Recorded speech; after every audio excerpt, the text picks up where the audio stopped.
Right.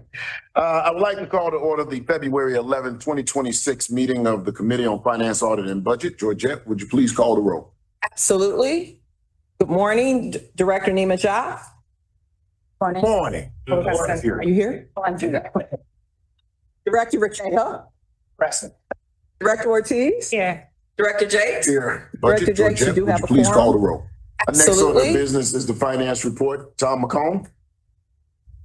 Morning. Morning. Are you here? Director Thanks. Rachel. Good morning, Chairman, members of the board.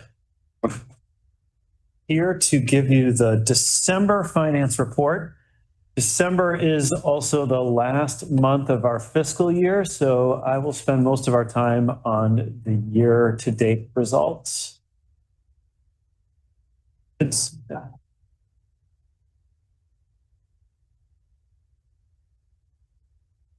Okay, we'll start with system-generated revenues. So again, this is the monthly results, but I'm going to go straight forward to the year-to-date results here. Total for the year fare and passes come in ahead of where we were last year, so showing growth there of about 5.3 million on the fare box, but a little bit below what we had budgeted, so about 13 million below what we had budgeted on the fare box side of things. Growth didn't quite match what our budget expectations were for the year, still relatively close and still growth, but not quite at that same range that we anticipated and slightly below the forecast, so a little bit softer ridership in the fourth quarter of the year. That's more than offset by the non-fare box revenue, as you can see there, coming in $21 million were for the year than budget. So total revenue, system-generated revenue for the year, 9.4 million better than budget, about 25 million more than where we were last year. So healthy growth on that system-generated revenue. On the expenses side of things, again, we have the monthly results, but I'm going to spend our time here on the year-end results. So just going through each category here, labor coming in pretty much at budget, slightly above the budgeted levels. We are meeting the number of employees that we expected in the budget. So we have relatively the same headcount that we anticipated. Our fringe rates coming in a little bit higher than anticipated. So those are healthcare costs, things like that, growing at a faster rate than we had originally budgeted for, leading to that slightly negative variance. More than offset by material, fuel, and power. Material, we have seen the benefit of having those new vehicles in place, reducing our material expenditure. Fuel coming in about 10% better than budget. That's all because of the rate. So we were using as much fuel as we anticipated. We got a better rate this year, especially with our spot purchases.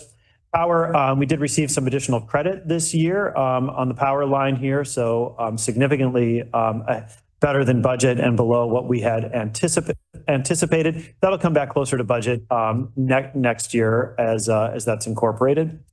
Injuries and damages, as we had put forward in our forecast when we put out the budget, we are going to make an additional payment into our injuries and damages reserve. This is our reserve that we keep for third-party claims. So right now it's about 35% funded. So this helps kind of get us on the path towards closer to 80 to 100% funded by having this additional payment in there. Security services coming in slightly above the budgeted level. That's because of the additional security services in December. Other expenses, as we've seen all year, coming in favorable to budget. That's the reduced contractual expenditures deferred out of 2025 and into future years. Lower pension obligation bond expense too, because we got some additional credit in there. So total operating expenses, 2.102 billion for the year. We had actually forecast 2.103 billion when we put out the forecast with the budget. So less than a fraction of a percent off of what we had forecast in total. Public funding continues to be robust. So our most recent month of collections shows us 16.6 million favorable to budget. So about 15% better than the budgeted levels. Sales tax continues to be robust. We've seen that all year long. We also see real estate transfer tax coming in at a healthy level in December as well, 1.1 million above budget. You put all that together here and you could see that the real estate transfer tax did particularly well this year relative to the budget, so about 10% better than that. All in all, we're 126.1 million favorable to budget with our most recent month of collections. We still are getting the results from the last 2 months of the year, so those will be finalized by April. And then on the commodity side, as I mentioned, we had a forward purchase of more of our diesel fuel. So you could see us filling in the 2027 spots. Now that we have more confidence about the levels of service we'll be providing, we can lock in more of that fuel when we see advantageous pricing. We did see a dip in pricing about a month ago, and so we went ahead and made a layered purchase at that point. That concludes my update. I will mention too that last month the board provided authorization for the issuance of bonds to fund our capital program, in particular the Red Line extension. We priced that sale last week. It went particularly well. We received an all-in rate of about 4.89%. Had 76 investors in the deal, 26 of which were new to the CTA credit. So a really strong reception from the market for the bonds that we put out priced last week. That concludes my update. Happy to answer any questions. Tom, under the purchase of security services, I remember last year and the year prior, we had a grant where that we would need to request money for CPD. So is that included in that? And is that really a pass-through? Yeah, that we do have a pass through to CPD. So we do get some grants that are specifically for security services or for police equipment that come through either the Department of Transportation or through Homeland Security. That is a pass through. It doesn't show up in the security services line. It shows up in the other expenses line. Okay. We'll take questions from other members of the board. Chairman Barclay, No questions. Thank you. Director Ortiz, No questions, thanks. Director Requejo. Congratulations on the overall financial status by the end of the year. I do have a slight concern about those funds going to damages and injuries. And if you could just tell us a little bit, how is that affecting the agency and what are we seeing in trending and some of the drivers of that disparity?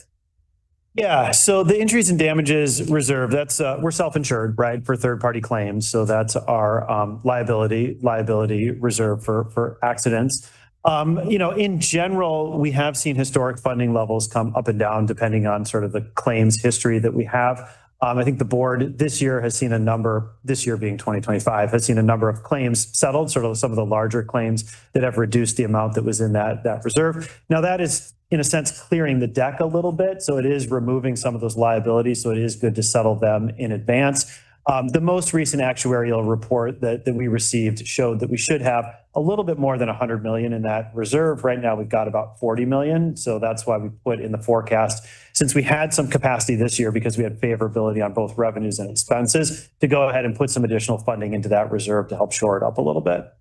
And are we all concerned about this trend continuing in the future? I think so. It seems like some of that is kind of a one-time impact that, again, once sort of clear the decks, that sort of gets incorporated into the ongoing expenses. I mean, we have forecast future years between 45 to 50 million going into that fund. So this is about at that level. Great. And congrats also on the bonds issuance results. For those of us less knowledgeable about the technical details and the impact, what would be the top headlines or the impact of those good news for CTA and for the finances of?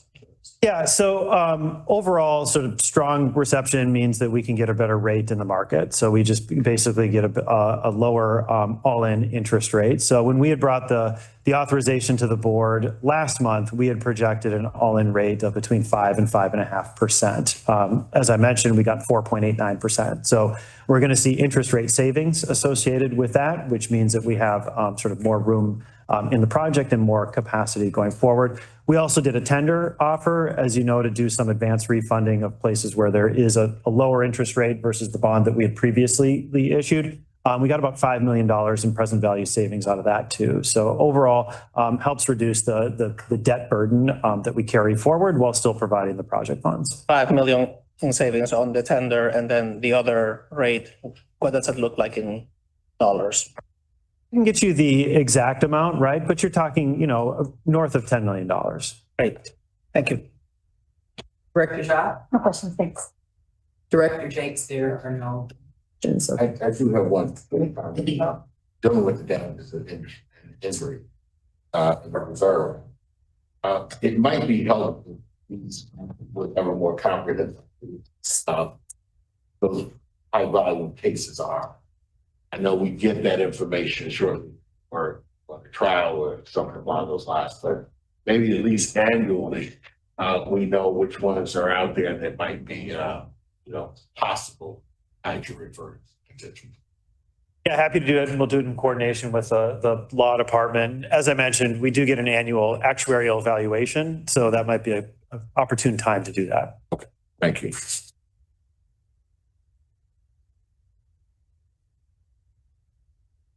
Thank you, Tom. I'm going to pivot for a moment and then go back to the agenda. There needs to be a motion to approve the minutes from the January 14th, 2026 meeting. So moved. Second. It's been moved by Director Ricao, seconded by Director Ja, that the minutes from January 14th, 2026 be approved as submitted. We'll take a roll call vote. Director Jakes, Yes. Chairman Barclay, Yes. Director Ortiz, Yes. Director Ricao, Yes. Director Ja. Yes. The motion passes. Our next order of business is the Agenda item. item number 4. Yes. Is the review of an ordinance authorizing a first amendment to the sublease National Able Network, Inc. for space located at 567 West Lake Street, Chicago. Bill Mooney. Bill Mooney, your Chief Infrastructure Officer. Staff recommends approval of an ordinance to authorize a First Amendment to a sublease with National Able Network, Inc. for the space located at 567 West. CTA entered into a 15-year sublease with NAN in 2011, which is set to expire in July of this year. CTA staff and NAN have agreed to amend the sublease, reducing their footprint from 21,770 square feet to 11,403 square feet. Sublease term will be extended with a new base year commencing August 1st, 2026 to July 31st, 2041, with one 5-year option extension. NAN has agreed to a new base rent of $379,833.93 annually, the 2.5% annual escalation, and to pay a pro rata share of the operating expenses for the premises. Consideration for the agreed upon extension, NAM will be afforded tenant improvements to accommodate the required modifications of the space of $75 per square foot, 4 months of rent abatement for the new premises. I'll be happy to take any questions on this item. So because they're downsizing, we're going to pay for the downsize? Because they're agreeing to a new lease term, which is less square footage, we have to rearrange the floor that they occupy to create a new size suite for them. And we've agreed to make those improvements at a cost. It's pretty common for industry when you sign upon a lease that you would get some value of tenant improvements. So this is allowing us to reconfigure the floor to accommodate them. We are actually actively in conversations for the balance of that square footage with another tenant, and I would expect the board to see the lease around the next 3 or 4 months coming aboard for that. So. Thank you, Bill. Chairman Barclay, No questions. Thank you. Director Ortiz, No questions. Thank you. Director Ricao. What is our vacancy rate, this building? It is for office space 0. We probably are over occupied at this point. We have 1 retail space available right now, which is the former 7-Eleven space on the first floor. And we're about to go out to market to seek leases for that space. We've had some interest from a couple different, we've been getting together the sheets. They were finalized last Thursday. They were getting ready to go out with them.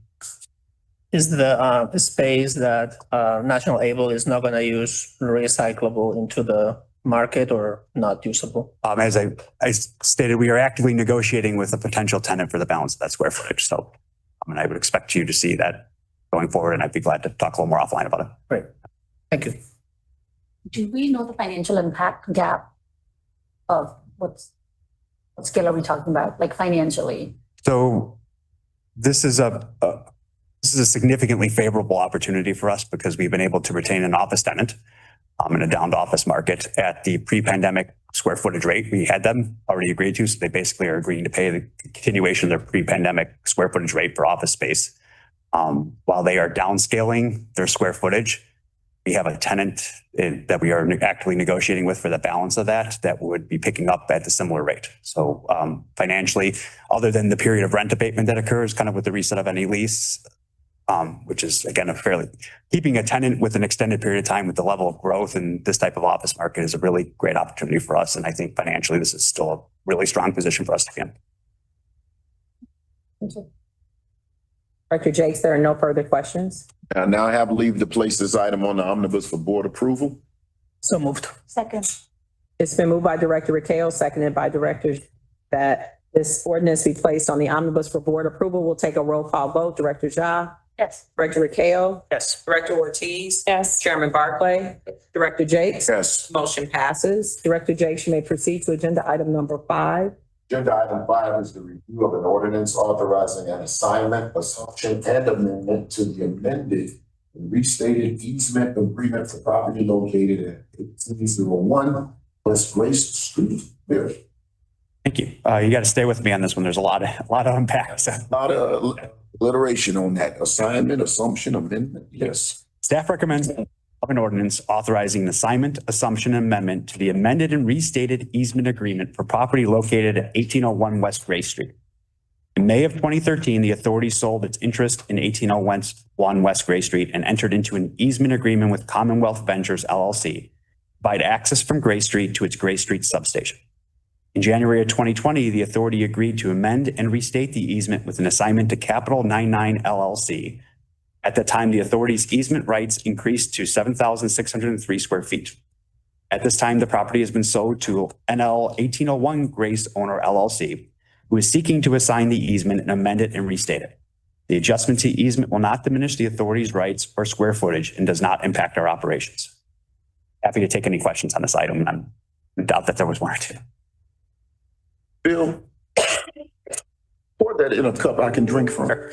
When we did a Brown Line capacity expansion project, we bought a property at 1801 West Gray Street. It was a former lumber yard that had gone out of business.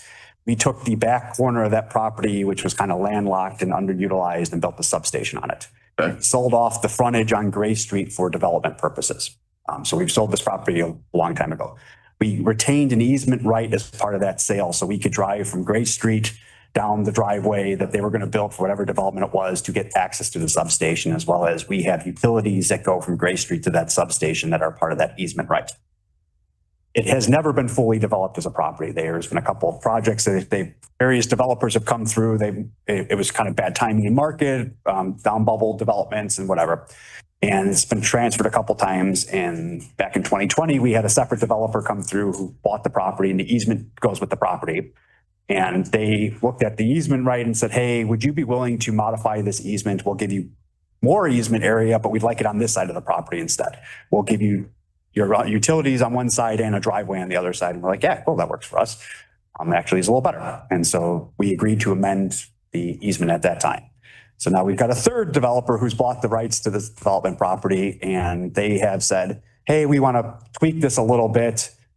And that's all we're doing here. And it formally doesn't impact us at all. And it's just the nature of kind of that as they are looking to position the building, they're looking to build on a property, how that driveway gets situated. Okay. I got it now. Like I said, there was a little bit there. So yeah. Chairman Barclay, No question. Director Ortiz. No questions. Thank you for the description. Director Rakeo, No questions. Director Ja, Director Jakes, there are no further questions. I now have leave to place this item on the omnibus for board approval. It's been moved by Director Rakeo, seconded by Director Ja, that the ordinance be placed on the omnibus for board approval. We'll take a roll call vote. Director Jakes, Yes. Chairman Barclay, Director Ortiz, Yes. Director Rakeo, Director Ja. The motion passes. The next order of business today is the review of contract number A1, which is a contract award for transit operations. No questions. Chairman Barclay, any questions? No question. Director Ortiz, No questions. Director Rakeo, No questions. Director Ja, Director Jakes, we may now proceed to contract numbers B1 through B4. B1 through B4 is the review of contract awards for infrastructure. No questions. Chairman Barclay, any questions? No question. Director Ortiz, No questions. Director Rakeo, No questions. Director Ja, No question. Director Jakes, we may now proceed to contract number C1 through C2. Next order of business is the review of contract numbers C1 through C2, which are contract awards for finance. No questions. Chairman Barclay, any questions? No question. Director Ortiz, No questions. Director Rakeo, No questions. Director Ja, No questions. Director Jakes, we may now proceed to contract number D1. Contract D1 is a contract award for planning. No questions. Chairman Barclay, any questions? Director Ortiz, No questions. Director Rakeo, Is this the contract that is part of the IT support and software? D1 for planning. It's not under technology.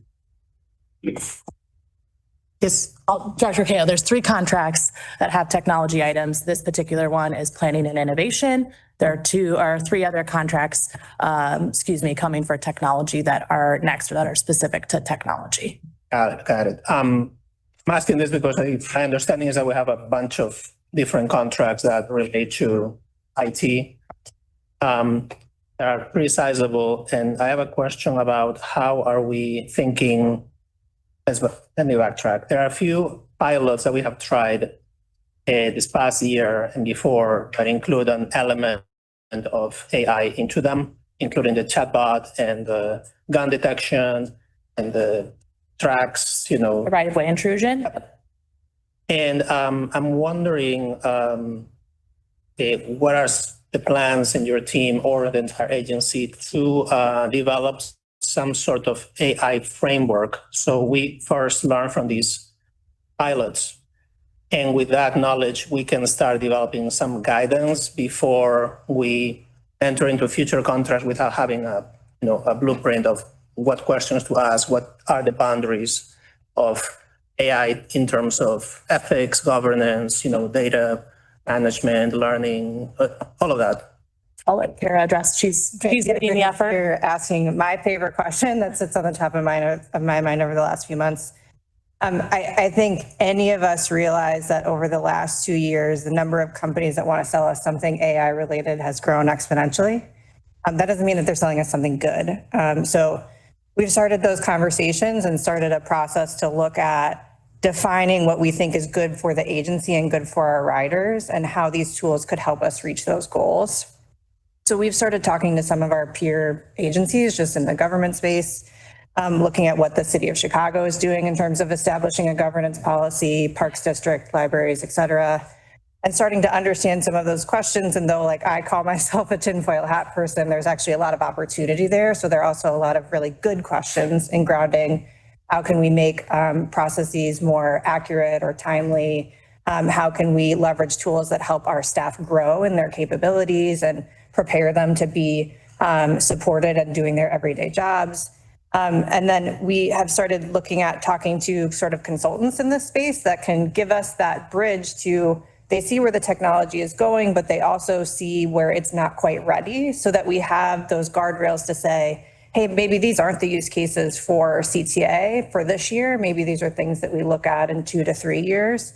And so during the first half of 2026, I think we hope to start going, team by team at CTA and asking, what are the ideas that you have on how you've learned about this technology and how it might apply, to start sourcing some of those use cases and defining ground rules.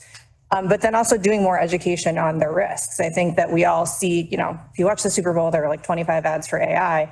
We know it's out there, but we don't yet know, what do we need to educate ourselves on in terms of, good practices, bad practices, data that you shouldn't be putting in a tool, things that aren't following CTA's rules. So a lot of those conversations have started. I think by mid-year, we sort of hope to have a documentation of here's your do's and don'ts.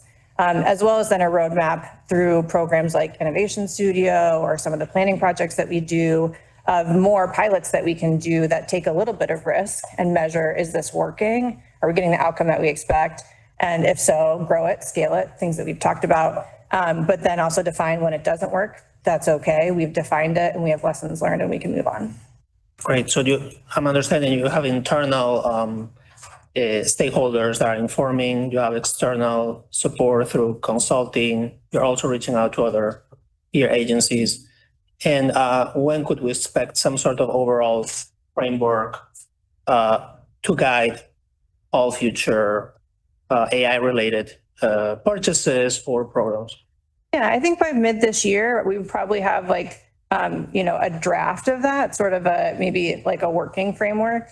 I think when we've talked to a couple of partners, for example, I think the city of Chicago started this late 2024, and they don't think that they'll be done until the end of 2026 because there are a lot of considerations, especially when you talk about like our purchasing, our technology licenses, a lot of our infrastructure that's running our system. So there's a lot to unpack there. I think we don't want to cut corners and jump to it. But I think in terms of these questions of responsible use, better education for our employees, thinking about the areas where people do want to learn and grow and defining some support of that, probably mid-year. Great, thanks. Yeah.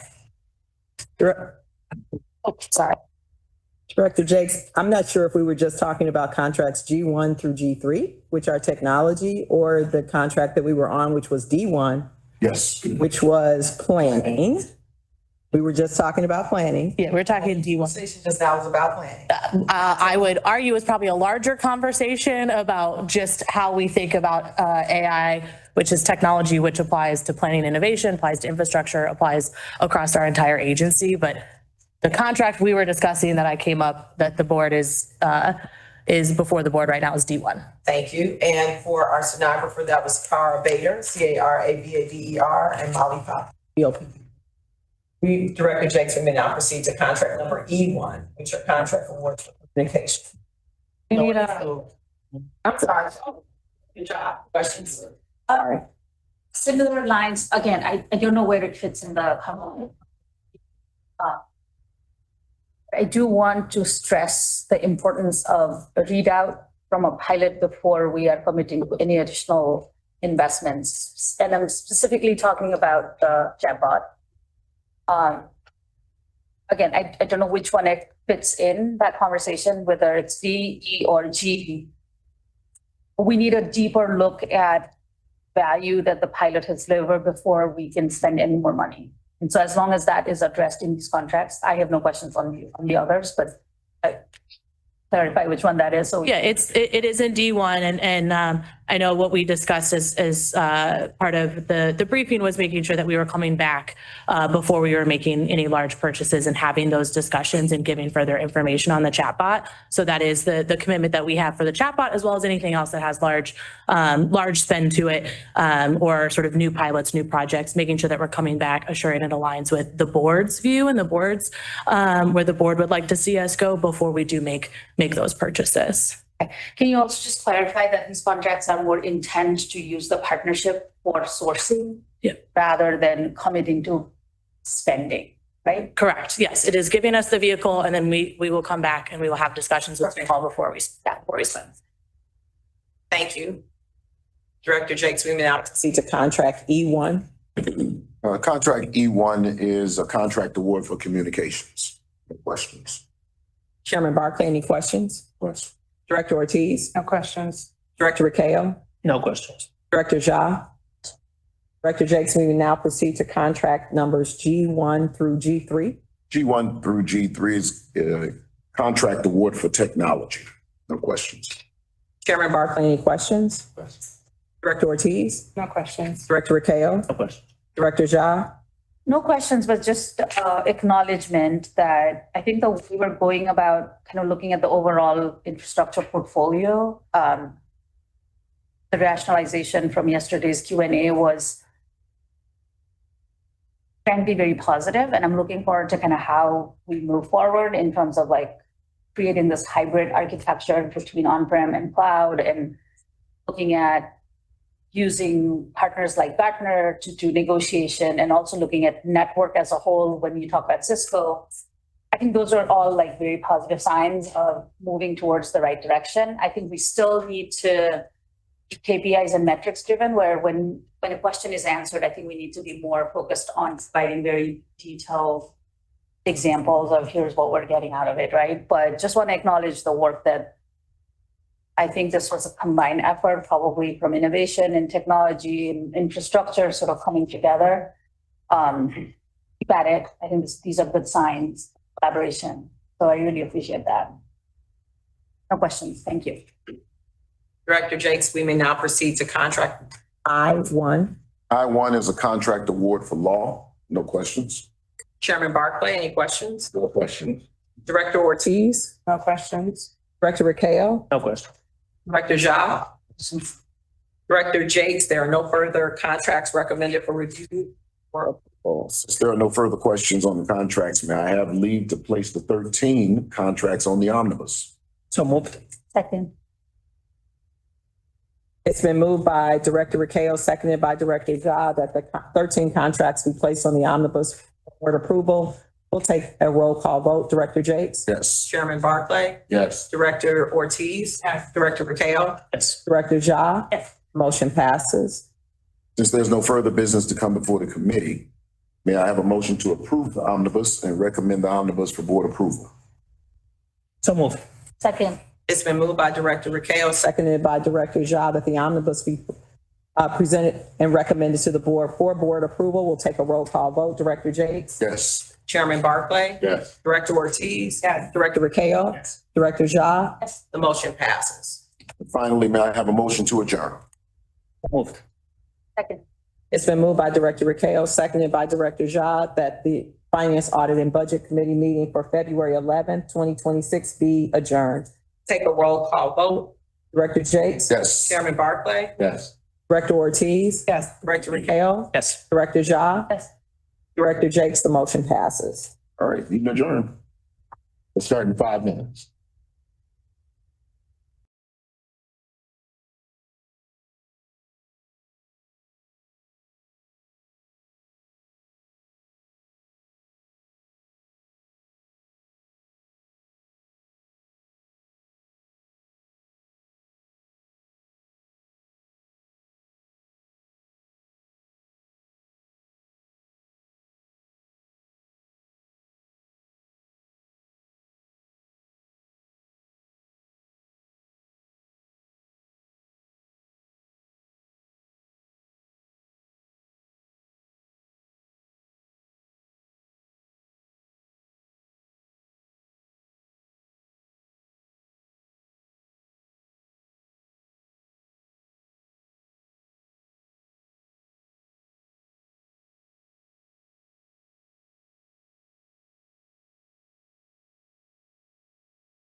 2026.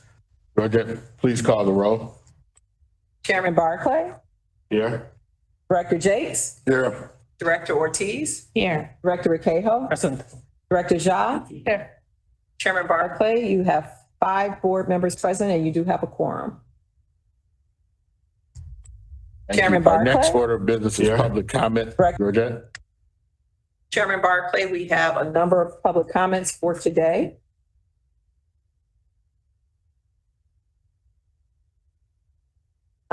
Actually, I will note for the record that our first public comment was to be given by Kriti Mohan by phone. We have called Kriti Mohan by phone 4 times and have not been able to reach the speaker.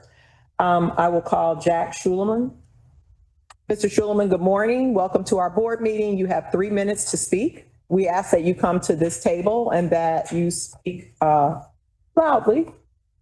And you will actually be timed. I'll give you a little bit of notice when your time is coming to an end. And your time starts now. Great. Hello. Thank you for accepting my public comment. My name is Jack Schuleman, and I'm a resident of the Andersonville neighborhood on the border of Uptown and Edgewater, near the intersection of Foster, Clark, and Ashland, which is a major choke point for buses that I'd like to propose a fix for today. So currently, Clark and Ashland and Foster are only 250 feet apart at Foster with untimed lights, and that creates a tight jam. At this intersection, the Clark and Foster buses get bottlenecked by cars trying to turn at 2 busy intersections that jam such a short stretch of Foster between 2 busy streets. And backups get even worse during bus driver changes at Foster when the Clark bus is waiting on both sides of the intersection. So this delay slows down 18,000 riders per weekday on the Clark and Foster buses and eastbound buses that go that direction from the North Park garage. Plus, the stops currently don't follow CTA service recommendations because they're both too close together and near side, not past the stoplights at the intersection. So I'd like to propose a fix for this in my area that would have queue jumps and a bus lane on the short stretch of Foster between Ashland and Clark laid out like this. In that spot right there. And then I would also move the stops around. I'll walk through this in a second, but just a little reconfiguration of where the stops are to fit CTA service standards, which I'll run through right now. So the Clark bus stop should move to the far side past the stoplight so cars can clear the intersection and the bus can keep moving like the CTA service standards recommend. And then I would like to consolidate the Foster bus stops to just 1 stop between Clark and Ashland instead of stopping before both. This only adds 300 feet of extra walking for passengers and makes it within CTA service standard guidelines of bus stops that should be between 600 and 1,300 feet apart. Getting rid of those 2 stops before that light and consolidating it just to 1 stop between Ashland and Clark still keep spacing compliant with the surrounding stops for the bus between Paulina and Glenwood. So that little stretch of Foster between those 2 has about 250 feet of street meters between them. There's about half of each of that stretch on both sides that is parking meters. However, the contract of the parking meter deal with the city allows for meters to move to new locations that are, quote, comparable based on, among other things, geographic proximity. Moving the meters to be, because you only need about 250 feet of parking meters in this because it's such a short stretch and only half of it on each side. So moving the meters to be immediately after Ashland on Foster, just in front of Ebenezer Lutheran Church and Chicago Waldorf School would be in compliance with the parking meter deal and allow this to move through. The CTA has added queue jumps like this at other choke points. I'd like to see this added to mine. It's just a major nuisance. Thank you. Appreciate you coming today. I'd like to connect you with our Chief Planning and Innovation Officer, Molly Poppy, to kind of talk more about those details. Thanks for all the details you shared. Great. Thank you for listening.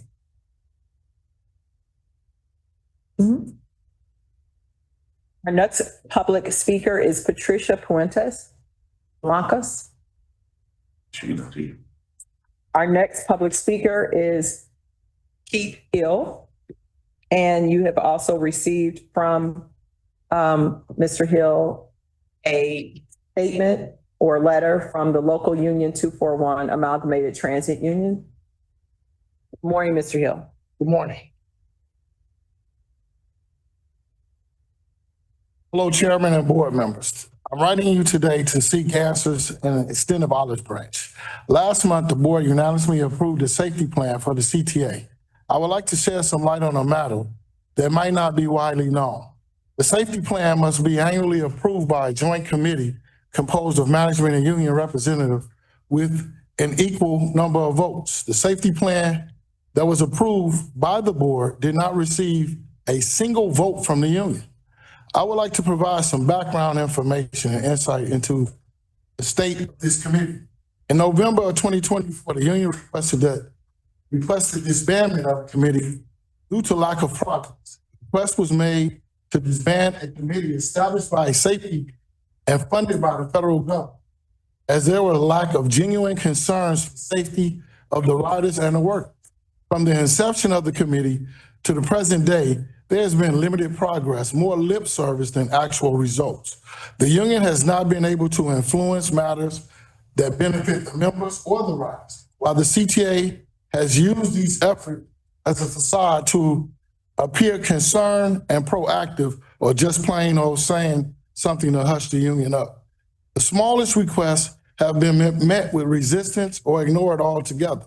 I must clarify that I have had some success implementing changes through other means, such as bus operation leadership and former President Carter, rather than through the committee as which it was created to be. I could elaborate on this further, but it would require at least a month of your time. However, I am here today to propose a new approach in 2026. I'm asking that the board consider alternative methods of communication and collaboration with the union.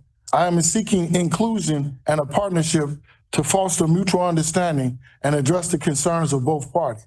With respect, I request that the board schedule quarterly meetings with the union to address concerns, needs, and issues. The union and its members are at the forefront of the problem of safety concerns every day.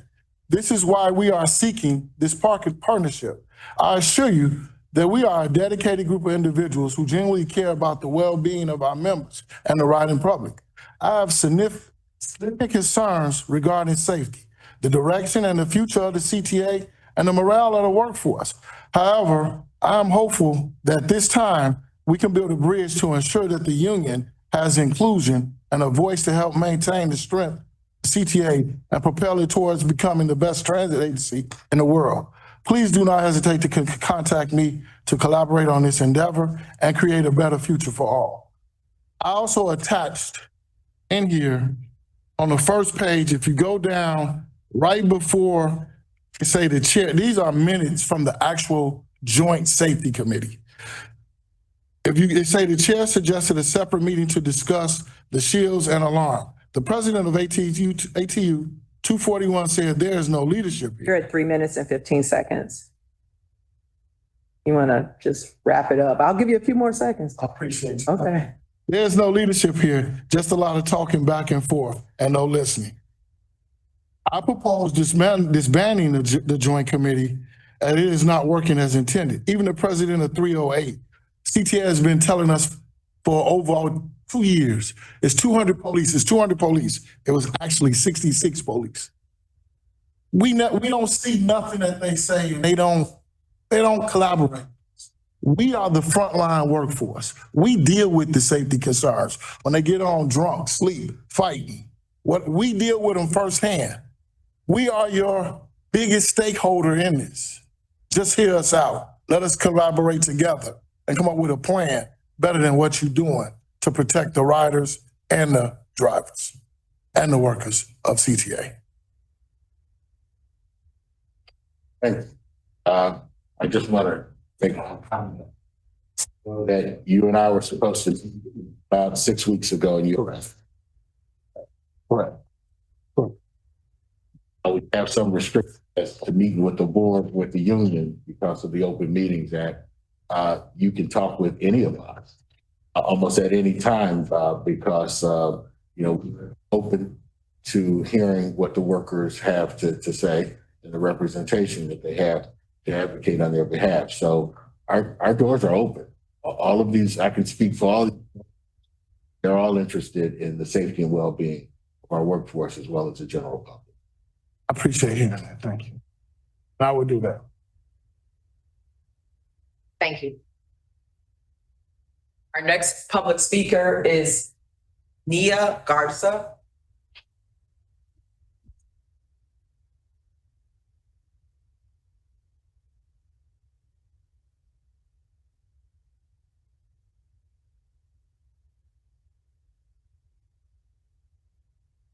This is in regards to local 241 bus operators on Wednesday, January 28th to Friday, January 30th. I got off the Metro and they told me it would be a smooth connection. No long waiting time for the bus. So I arrived at Lou Jones, 35th and Federal bus stop. You have to watch because cars are zooming by. Okay, that's not the point. It was snowy, icy. The bus area was not maintained. Okay, the city and the CTAs, nobody accepts responsibility for clear passage. Okay, I started out on Wednesday with a cane. Come Tuesday, I have the walker due to the bad employees, okay? He came, I'm standing in the street because I can't get over the pile, and it was maybe 20 feet to the corner where open, clear street was. When he pulled up, he turned around and he stopped further away. So I'm motioning him to come around to come to the clear opening, the street. He stood there and stood there and stood there. Okay, he didn't give me any indication, move yourself, do something. You know, he didn't signal, he didn't get up, get out and say, I'm gonna lower the ramp or anything, nothing. So I'm standing there. He pulls off and leaves me there. 20 minutes later, the next bus comes. I'm standing with a cane. They put me in more havoc than I needed to be. Okay, so then I'm still standing in the street. There's no shelter. There's no benches. Okay. So then when the next bus comes, I'm facing the bus with my walker now, okay, too. And she made a narrow passage where I couldn't get through. So even if she would have came out where it was a wider space, she could have kneeled the bus. Okay. But neither of that happened. I'm signaling her to come into the open street and reluctant to do so, okay? So I had to maneuver myself back, wiggle my way through and get onto the sidewalk, okay? And then she drops the ramp and she's like this far from the curb. If she was going to pull up, she should have curbed it to the curb, the bus, okay? And now I have to go through maybe this much of ice and snow. Ms. Garza. And then I had to rock it. I had to rock the thing. And then on the third day, they do the ramp and it's almost the same situation. And she pulls the ramp and almost hits me 3 times. Everything is on video. I got video and I got pictures. Something needs to be done. Policy and procedure needs to be changed. Ms. Garza, thank you for being here. Thank you for sharing your experience. I want to connect you. We have management in the room from operations, Donald Bonds, the Chief Transit Officer, and Jairo Naranjo, the Vice President of Bus Operations. And you can share a little bit more about your experience and we can take it to heart. I'd just like to add that the secretary board, she's the only one that felt my compassion and gave me any time. She didn't cut me off, just like here I get cut off when I call. I got 3 CR numbers, and then people and the bus managers, they all cut you off. They don't want to hear it, just like you don't have enough to hear the whole ordeal. But we're going to follow up, Ms. Garza. Mr. Bonds, he's standing to come and meet you right now. There he is. Your members. no good members that need to be terminated. Our next public comment is going to be Priti Mohan, who is by phone and Zoom. Priti, can you hear me?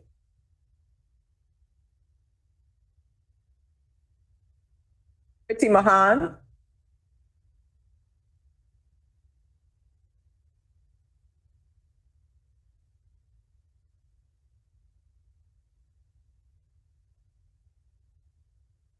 Priti Mohan?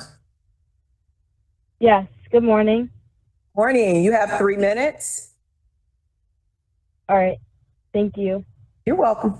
So good morning, Chairperson and members of the CTA Board.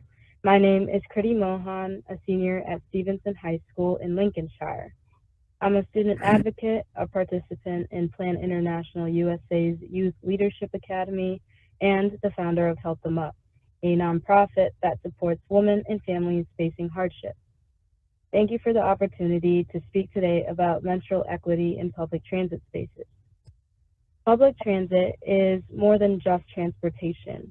It connects people to school, to work, healthcare, and to opportunity.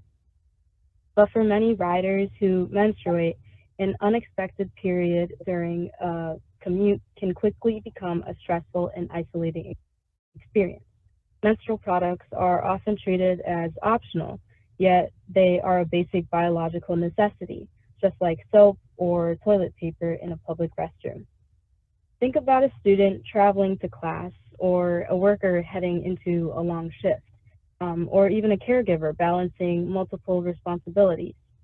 Without access to essential products, riders may feel forced to leave early, miss important commitments, or navigate public spaces with discomfort and embarrassment. These are small moments individually, but collectively they shape how inclusive and supportive a transit system feels. I believe CTA has an opportunity to lead with a practical, thoughtful solution. For example, a small pilot program providing free menstrual products in select high traffic stations could help address this need while remaining cost conscious and data driven. Starting with a limited rollout would allow CTA to evaluate usage, gather rider feedback, and explore partnerships with community organizations or grant programs that support public health initiatives. This proposal is not about creating a large operational burden. It's about recognizing a real everyday experience of riders and responding with dignity and care. When public infrastructure acknowledges basic human needs, it strengthens trust and shows that every rider matters. I think that public transit connects people to their futures. Menstrual equity helps ensure that everyone can participate fully and confidently in that journey. Thank you for your time and for your commitment to serving the diverse communities of Chicago. Thank you. Thank you. And I'd like to connect the speaker with Kim Robinson, our Vice President of Training and Workforce Development, who works with high schoolers throughout the year, just to learn more about the proposal that she's brought forth. Mm-hmm. So we'll be reaching out with that information. Mr. Chairman, we did receive a written comment from John Paul Jones from Sustainable Inglewood Initiatives about the Series 9000 rail cars and public safety. We also did receive a request to speak, but it was turned in this morning from Mr. Israel. Sorry, Mr. Israel, but we would just ask that next month you get it in by the day before at 10 a.m. I don't have to come next month. I've talked to who I need to talk to. Mr. Israel? But we don't do that right now. it's just me. I'm just you back. I'm not threatening you. I'm just saying that you're not allowed to speak. That's all I got to say. I think tell Gerald Nichols stop calling me. And Mr. Chairman, that concludes our public comments for today. Thank you to all of our public. Appreciate you coming and taking the time. Our next item of business on the agenda is a report from our ADA Advisory Committee, which will be given by our ADA Chairperson, Laura Salter.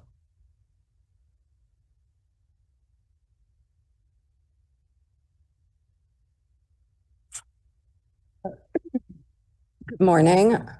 I am Laura Saltzman. I am the chair of the ADA Advisory Committee, and a senior policy analyst for Access Living. I will be providing a summary of the ADA Advisory Committee held on January 12th, 2026.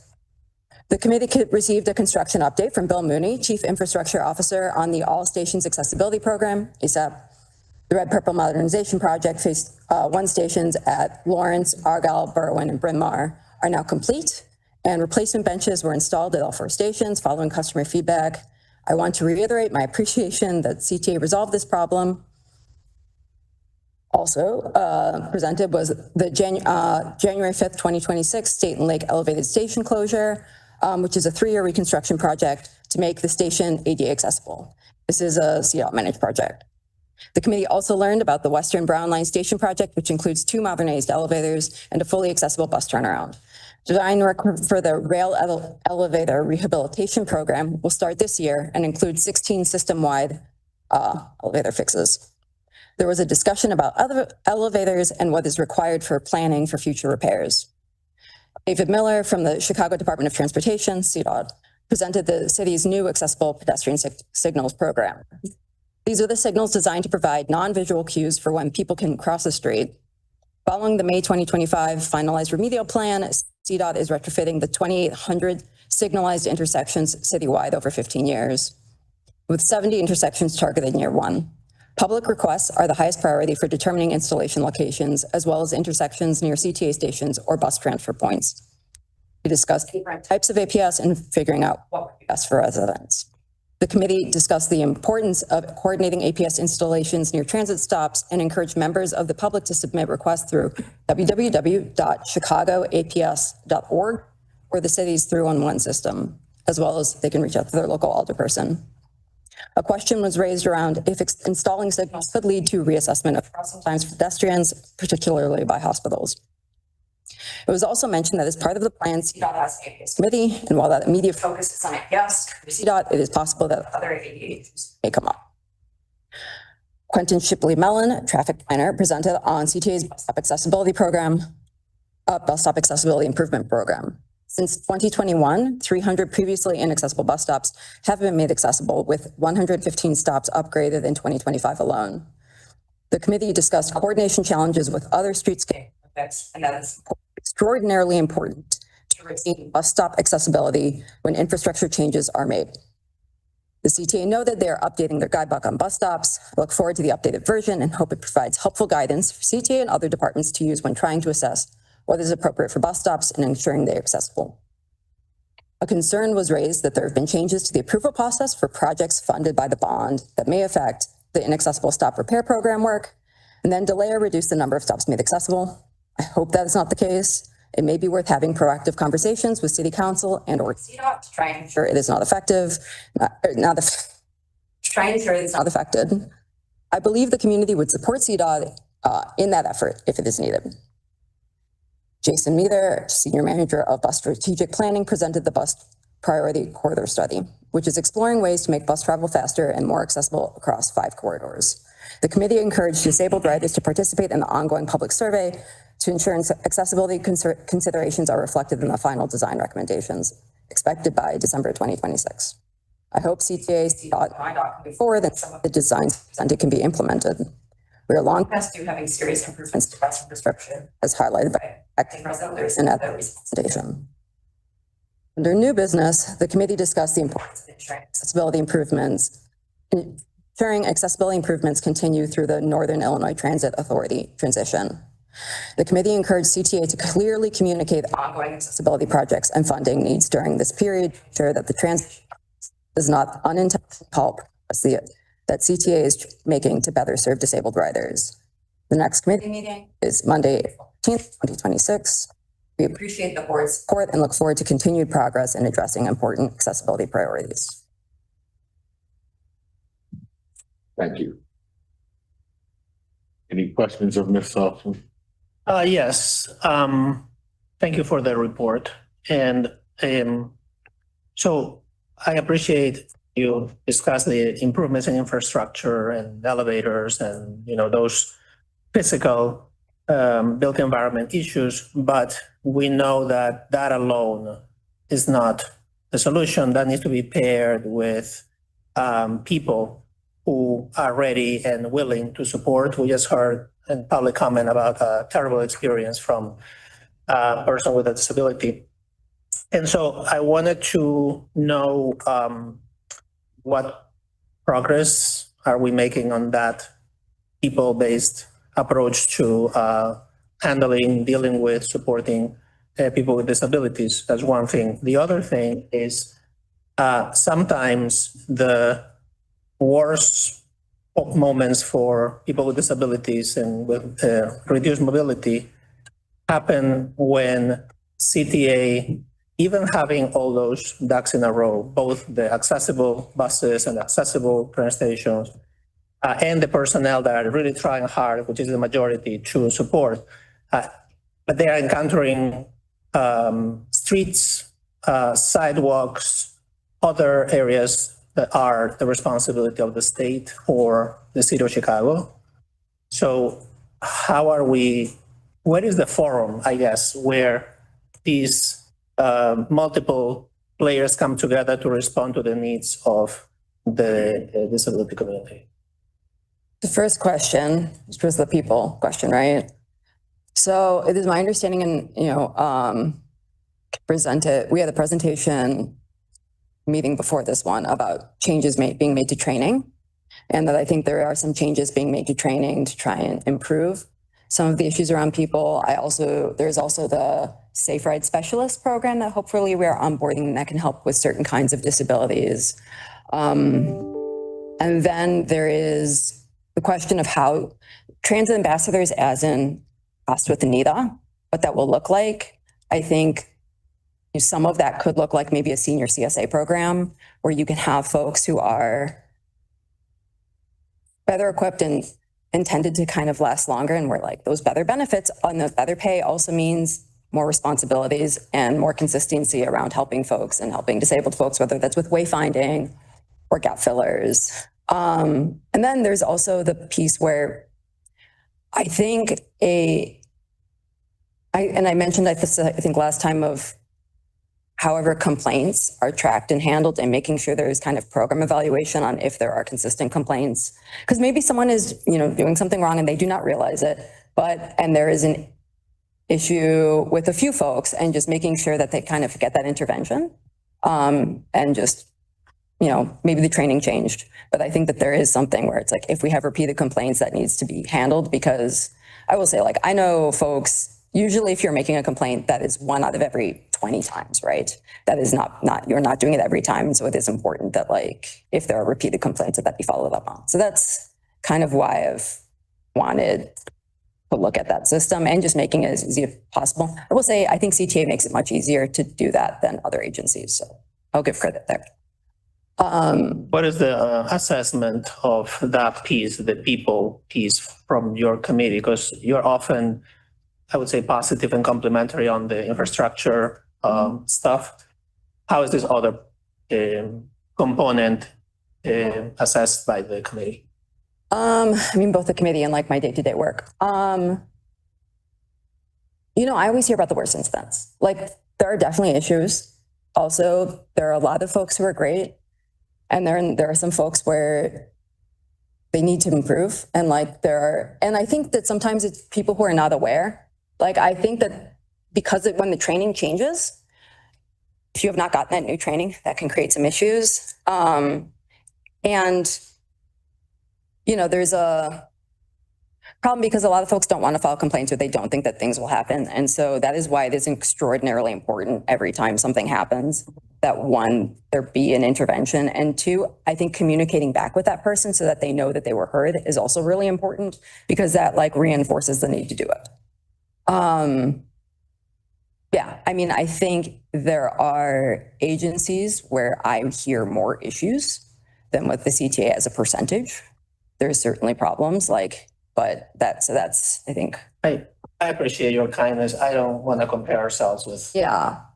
That's not the bar. I hear 2 themes here. One is trust from folks who may not believe that their complaint is going to be heard. As one theme. The other one, which is a recurring one, is inconsistent experiences. Rather than having a common kind of interaction type and quality of the interaction. Am I summing Yeah. correctly?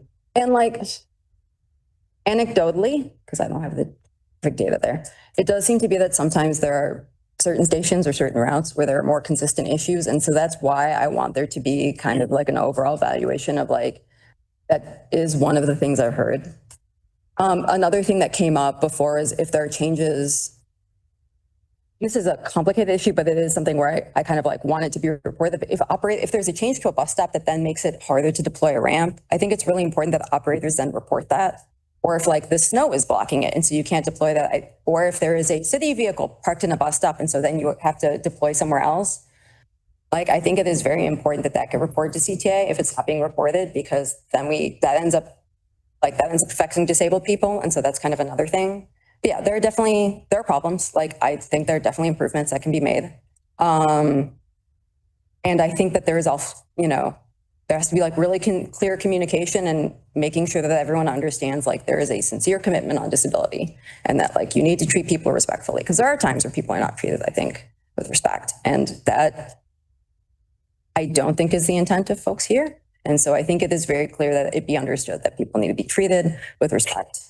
And I would just add, thank you, Laura, for your report. And I think you see the quality of the contribution that the committee brings to CTA from this report and how much we value this partnership.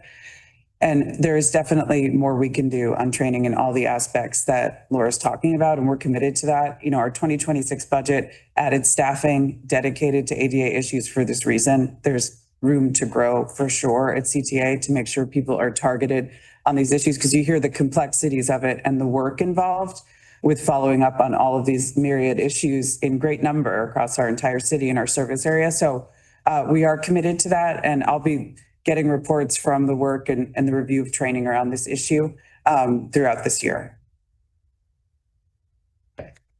And then there was, I guess, your infrastructure question, right? Yes. So even when CTA has it together, both infrastructure and people, in some situations, that jurisdiction is not CTA's, it's the city, is the state, whoever is the owner of the road.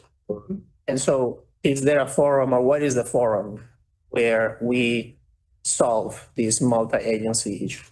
Well, that is one of the reasons you guys have so frequently heard my concerns regarding those other departments. I think there is that CTA there is now a working group, which is mostly folks at CTA, but there is a representative from CDOT on dealing with, on trying to address issues that riders with disabilities face.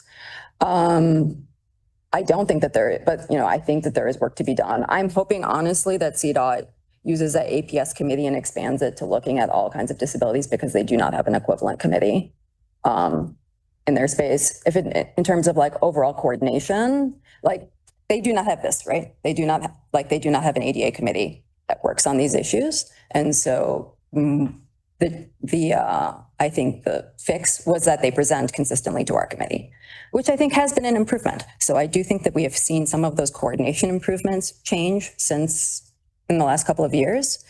It's not ideal. It's 4 times a year. Yeah. That's it, right?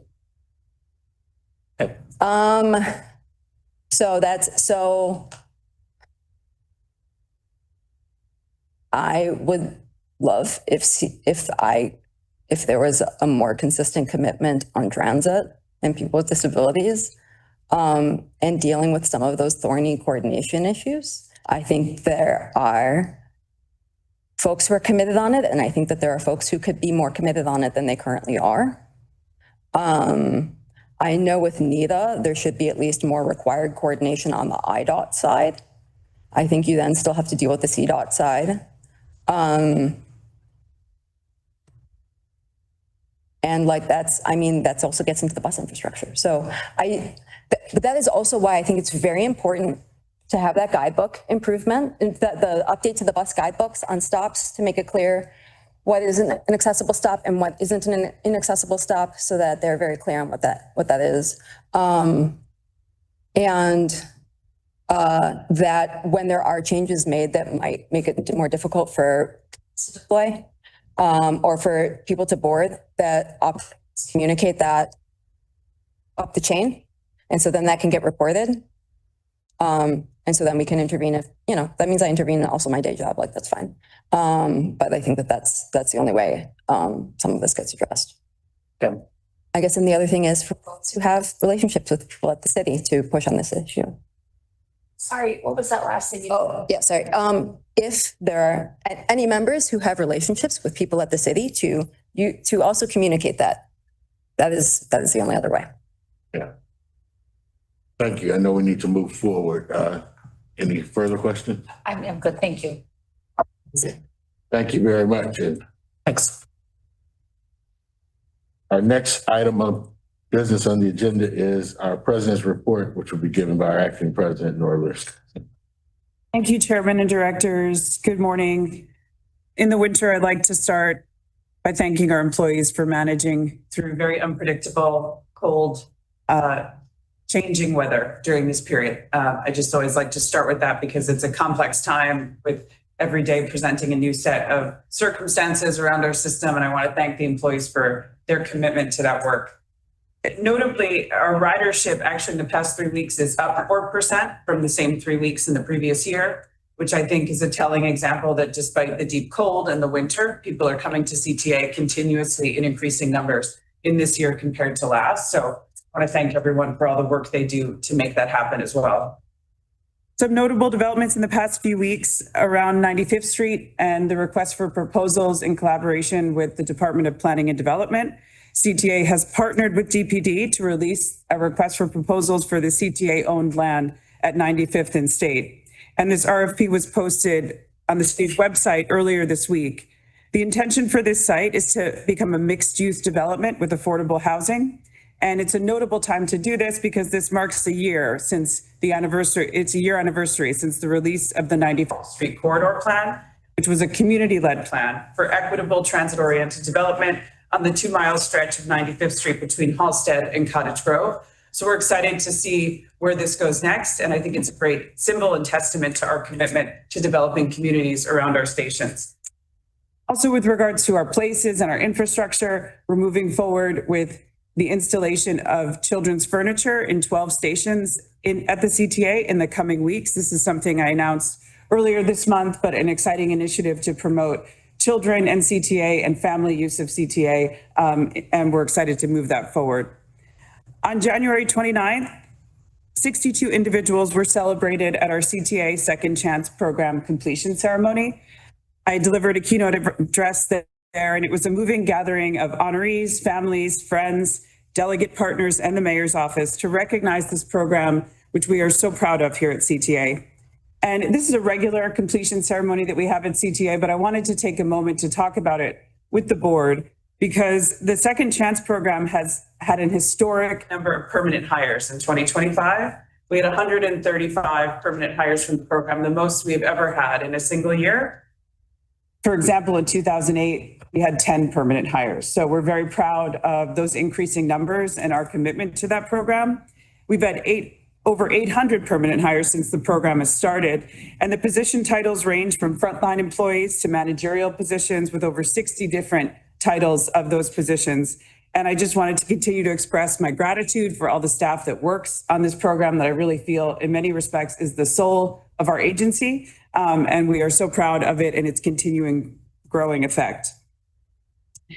On February 6th, on Rosa Parks' birthday, along with CTA planning staff, I attended and spoke at an event hosted by the Active Transportation Alliance and the Transportation Equity Network that brought together planners, elected officials, and advocates to talk about bus service and improving bus street infrastructure. It showcased the work of the outreach that CTA has done for its bus priority corridor study and included a ride along together on Western Avenue.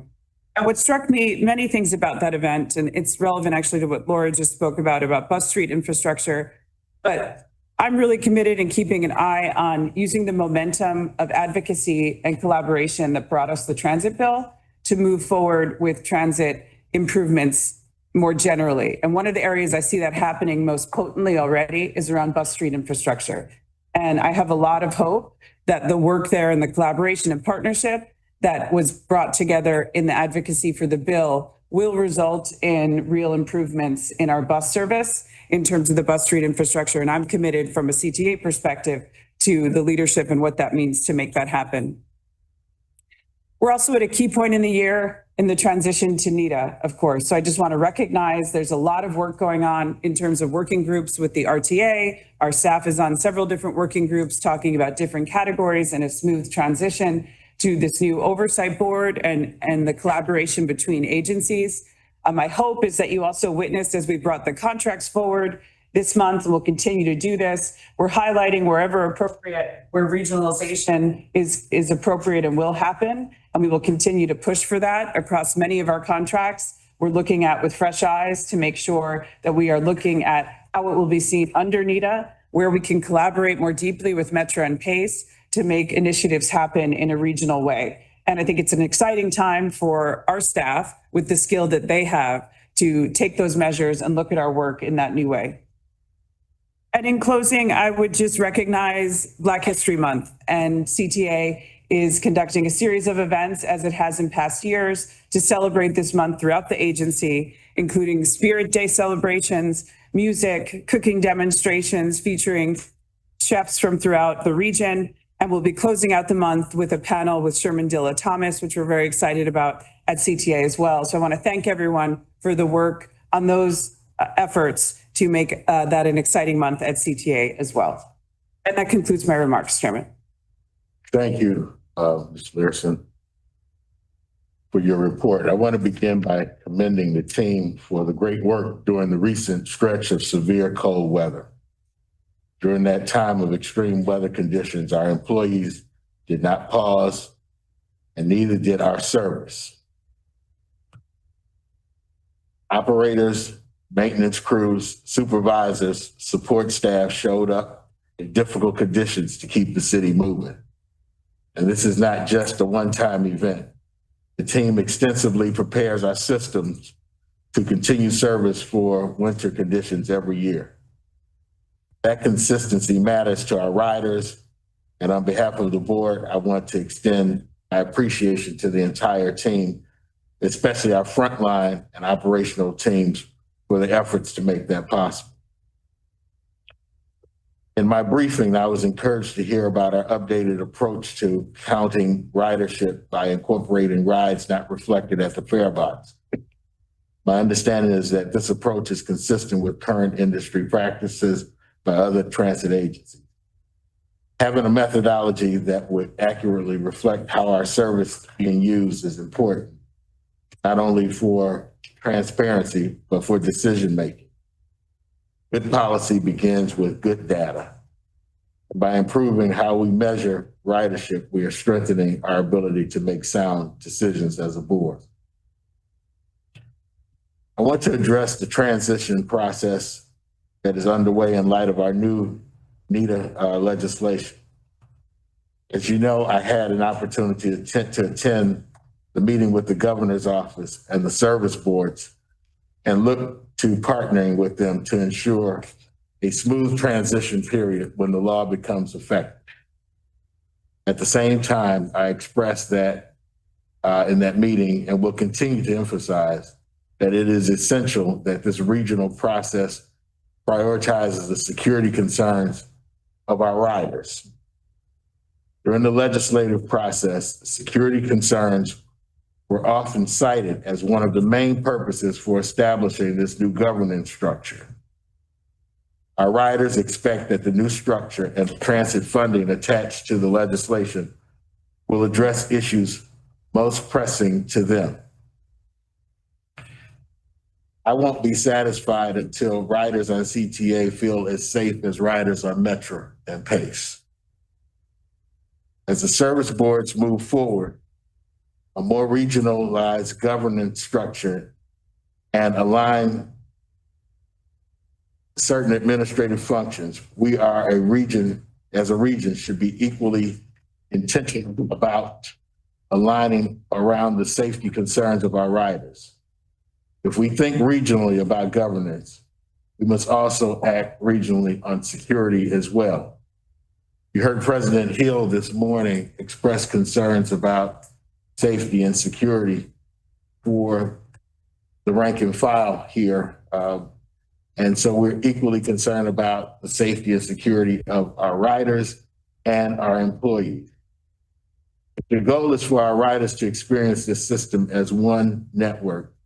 They deserve a coordinated, unified response to the issues that matter most to them.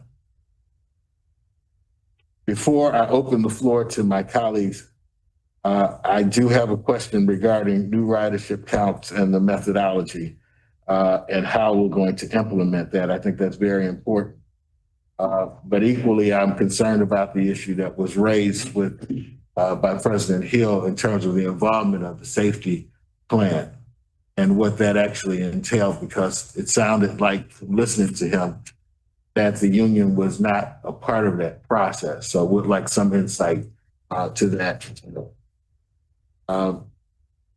If you could just address those concerns, and then I'll open the floor to my colleagues for other comments. Sure, I'll let Molly speak to the ridership question, but absolutely hear President Hill about his concerns about the effectiveness and quality of the discussion in the Joint Labor Safety Committee. That has been a focus of ours. They were involved in the committee, but as you heard, he has dissatisfaction with the quality of the conversations and the aspect that has been turned around back to him. We will absolutely remain focused on that. I've had a lot of conversation with him about that and will continue to remain focused. It is my hope that this focus on safety and security more broadly will produce enhanced aspects across many stakeholders in terms of what they're looking to see from CTA. And I'm committed to that and will continue to stay committed to that.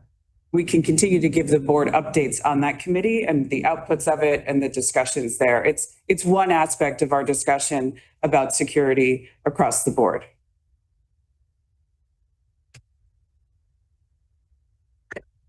So Molly Poppy, Chief Planning and Innovation Officer. On the ridership piece, starting with the January 2026 ridership report, we will be including an update for unpaid rides, and it will be reflected across branch level, for rail, and then we will have a factor for bus that will both show a bus-wide number as well as route specific. So that will be reflected, and then we're going to go back and update all of 2025 as well with the same methodology, so that we make sure that we are doing more of an apples to apples comparison, so that you will see the 2025 ridership reports will be updated, as well as the 2026 report, which typically is posted in the next couple of weeks. And then going forward, we will have that as well.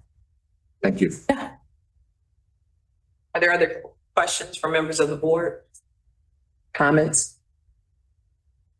I wanted to build on the chairman's comments and concerns around relationships with our unions. I have been now 2 or 3 times situations like this where we hear them come here, address us, ask for meetings with us or more of a relationship.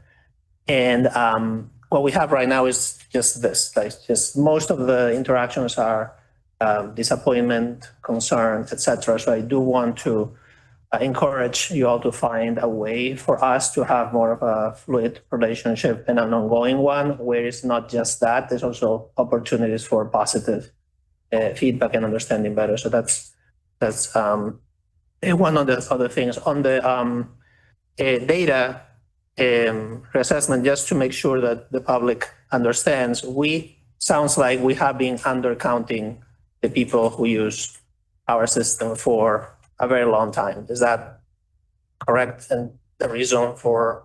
It hasn't. So we have had, and we've always had, a level of model data that reflects unpaid rides. So that has been true since the beginning of, really, we started doing ridership reports and reporting ridership data. So for many, many years.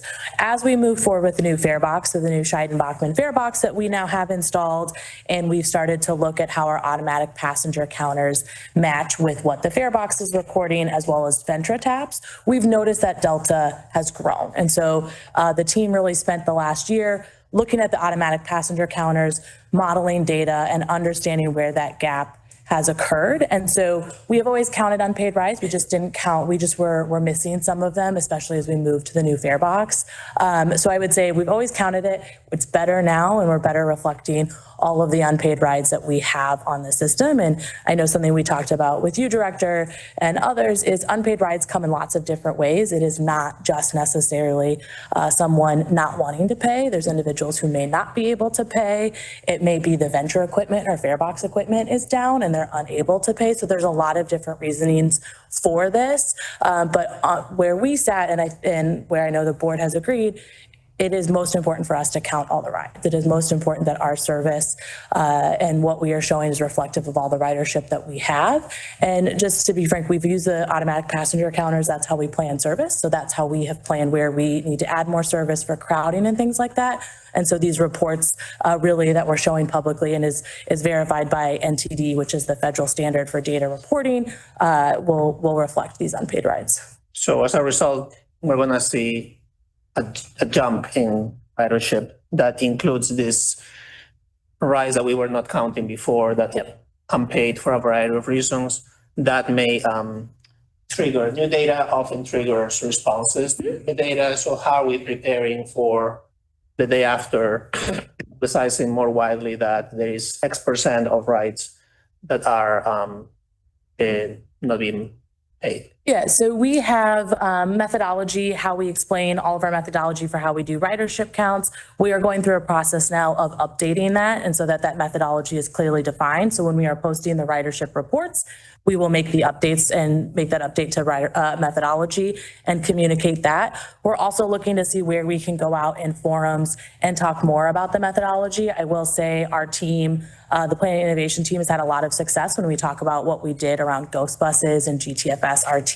People really like to look under the hood and see how we're doing things. So we're also making sure that the folks that did the really hard work, because it certainly was a team of folks that did hard work and our data analysts, and making sure that they're able to go and talk about in detail how they've done the reporting, how they got to this, because I think that's also really key to all of this, that it's not just we put numbers out and have some words on paper about how we did the methodology, that we also really talk through it and answer questions, especially for those folks who are interested. So we'll have a transparent posting online, and then we're going to also look to get those folks out to talk more about it.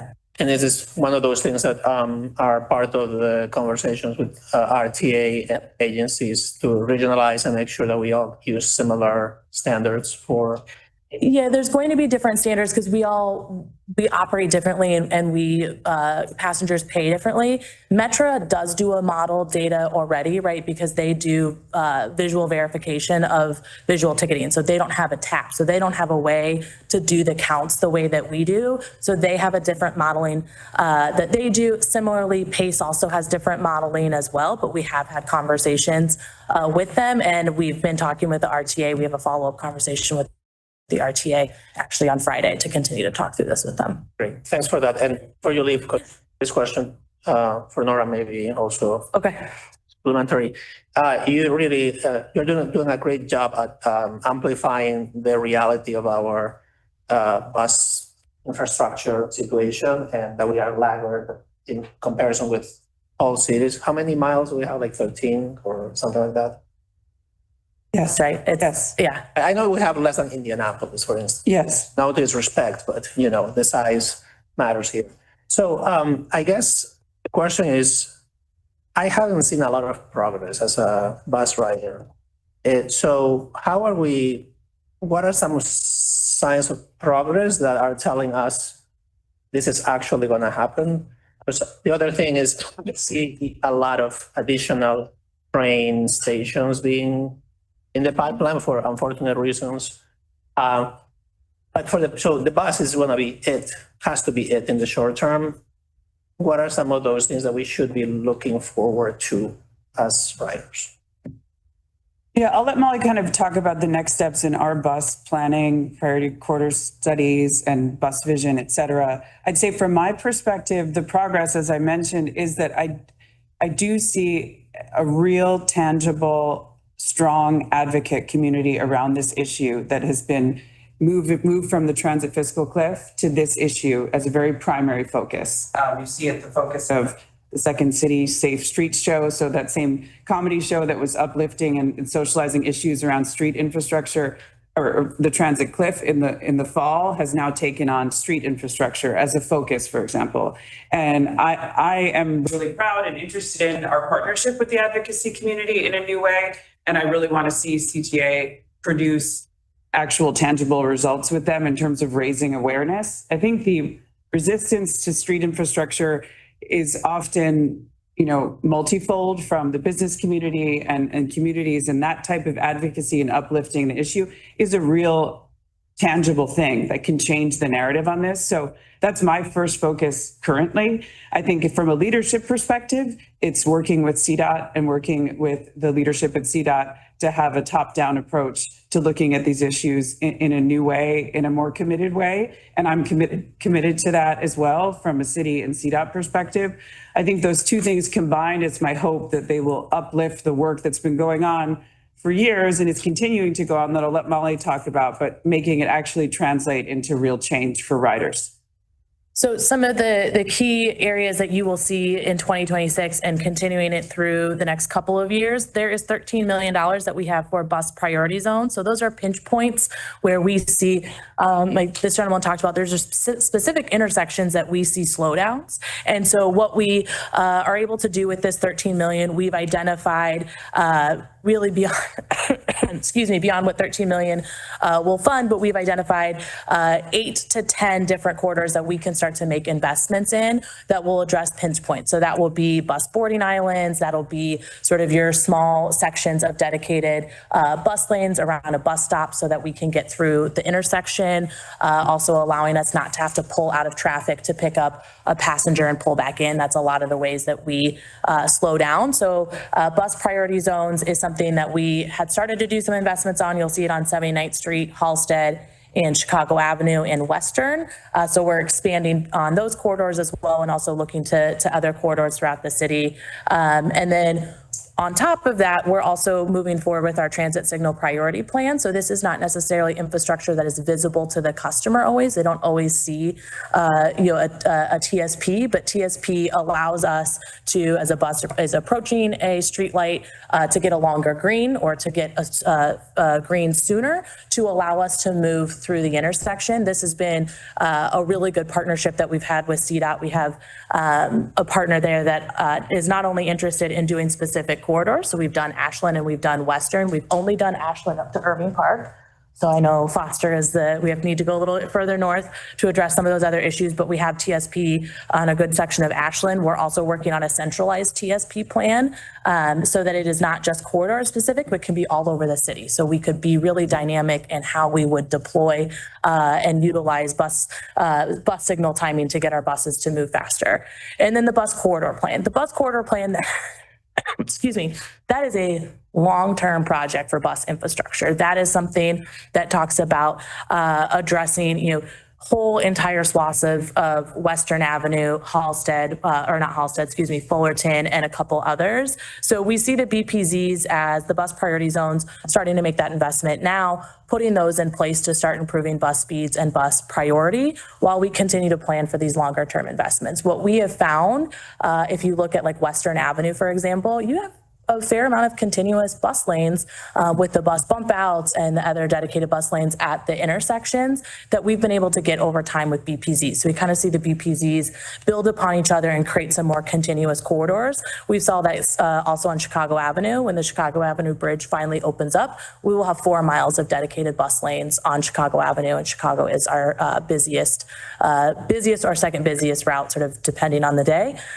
So the BPZs we continue to do and see that as sort of a midterm that allows us to really build towards what is in the bus priority, which is that 13 miles of dedicated bus lanes, loop link style bus stops that you see downtown, and that is going to take time. We will complete the planning this year, and then it will take another couple of years to identify funding, do design and engineering and implementation. But we've learned lessons from Ashland. I'm not going to lie. We had challenges with Ashland when we looked at that many years ago. And I think being able to show the bus priority zones and how it improves bus speeds and doesn't have a negative impact on vehicles, I think has been really helpful as we start to then make the connection to we can have longer dedicated bus infrastructure. Sorry, Director Kale, it's a very long answer. I'm incapable of giving short answers on bus. And I want to encourage everyone to really make this a priority. And I know some of these things are invisible, but we just saw that a social media video on changing one like a bus stop, and some technology gathered 1 million views, right? So for those invisible things, it's important to communicate to the public too and tell them, here's another thing that we're doing for you, and get people excited about it, because advocates are very important and critical. The best advocates are going to be always fighters pushing for this. And then I'll say for these improvements, I know they are long term, I know they're complicated, but people need these yesterday. People need these improvements yesterday. When COVID hit, there was a bunch of pop-up things that we did, and we didn't wait because there was a crisis there. So I would love to revisit what can we pop here, the short term, that doesn't require all the bureaucracy and all the negotiations, and can start demonstrating and proving that these things are actually good for everybody, including the business community. So just that. Absolutely. Yeah, thank you. I know we have some time constraints, so I'm good. Plus one on your comment. anyone else? Okay, thank you, Ms. Lipson, for your report. Our next order of business is the approval of the minutes of the regular board meeting of January 14th, 2026. May I have a motion to approve? So moved. Second. It's been moved by Director Rakeo, seconded by Director Ja, that the minutes from the January 14th, 2026 board meeting be approved and submitted. We'll take a roll call vote. Director Ja? Yes. Director Rakeo? Yes. Director Ortiz? Yes. Chairman Barclay? Yes. Director Jakes? Yes. Motion passes. Our next item on the agenda is executive session. Council Baker, it's my understanding that today we have an executive session. That's correct, Chairman Barclay. There will be an executive session today pursuant to Illinois Open Meetings Act 5 ILCS 120, Section C, 2C, 11, and 21. Thank you. Now entertain a motion to recess into executive session for reasons stated by council.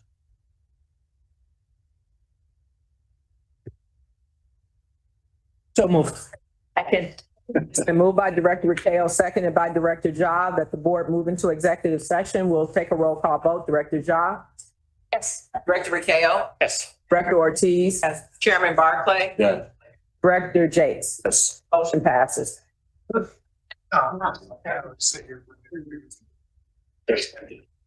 Alinea.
will now entertain a motion to return to open session.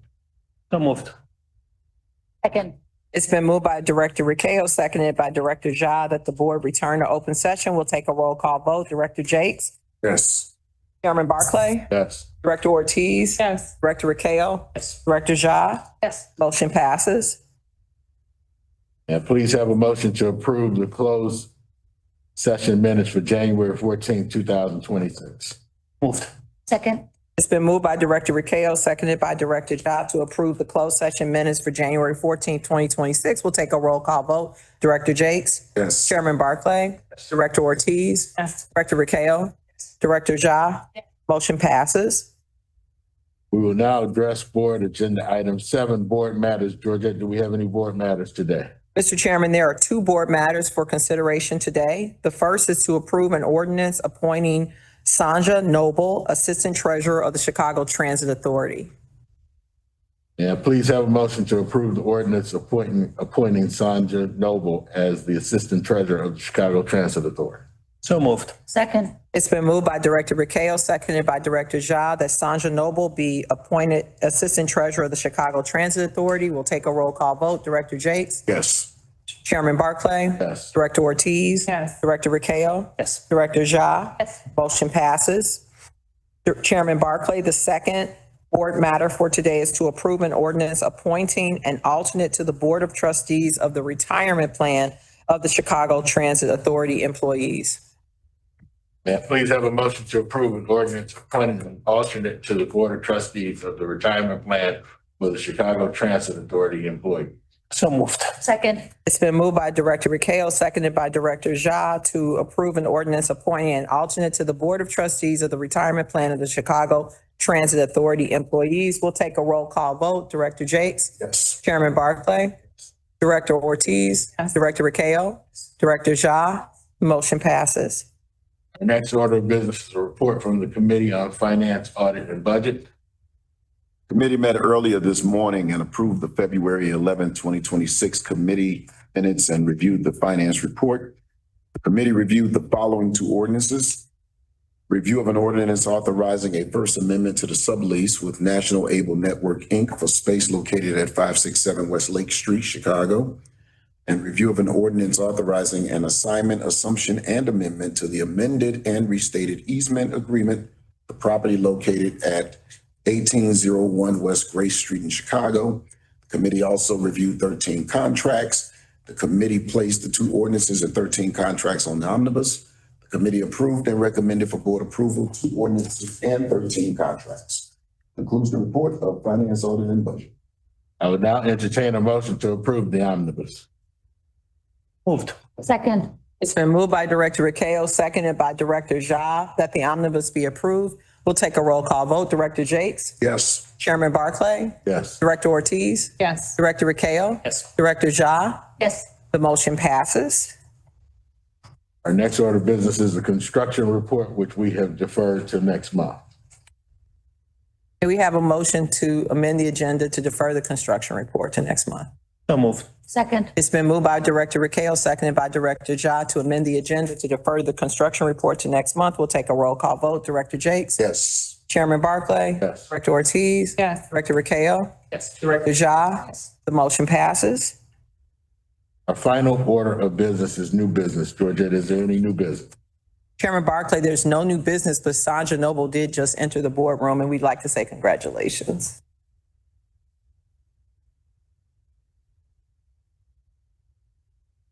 Since there's no further business to come before the board, may I have a motion to adjourn the Chicago Transit Board meeting of February 11th, 2026. Moved. Second. It's been moved by Director Ricao, seconded by Director Ja, that the meeting be adjourned. We'll take a roll call vote. Director Jakes, Yes. Chairman Barclay, Yes. Director Ortiz. Yes. Director Ricao. Yes. Director Ja. Motion passes.